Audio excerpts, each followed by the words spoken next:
हुमायूं साहब, आपकी हुकूमत जिम्मेदार है ये केओस क्रिएट करने में, और ये जो पैनिक मार्केट में हुआ और मिसमैनेज हुआ, ये लैक ऑफ प्लानिंग ने पाकिस्तान का नुकसान पहुंचाया। आपकी हुकूमत जिम्मेदार है इसकी।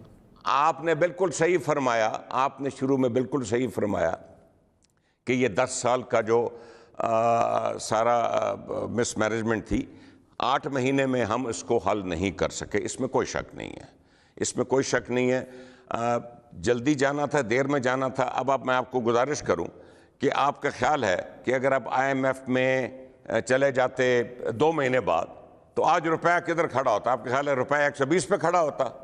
आज रुपया शायद इससे भी नीचे गया होता। 132 और 135 मांग रहे थे, मुंह से कह रहे थे 132 और 135 कर दें, आप 145 पे चले गए। And you still stand no way. I am sorry, I do not agree with that. IMF ने जो पहले चीज़ मांगी है वो बहुत ज़्यादा थी। जो पहले उन्होंने गैस प्राइस इंक्रीसेस मांगे हैं वो बहुत ज़्यादा थे।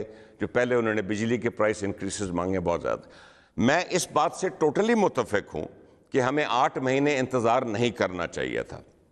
पाकिस्तान की जो मार्केट्स हैं, पाकिस्तान के जो ट्रेडर्स हैं, पाकिस्तान के जो बिजनेसमैन हैं, वो प्रिडिक्टेबिलिटी चाहते हैं। वो चाहते हैं कि हमें पता चल जाए कि होना क्या है, जो भी होना है उनको पता चल जाए। ये जो अनसर्टेनिटी होती है कि रुपया किधर रुकेगा और इंटरेस्ट रेट्स किस जगह पे जाके रुकेंगे, इसमें कोई सरमायाकारी नहीं करेगा और ना ही कोई फॉरेन डायरेक्ट इन्वेस्टमेंट इस मुल्क में।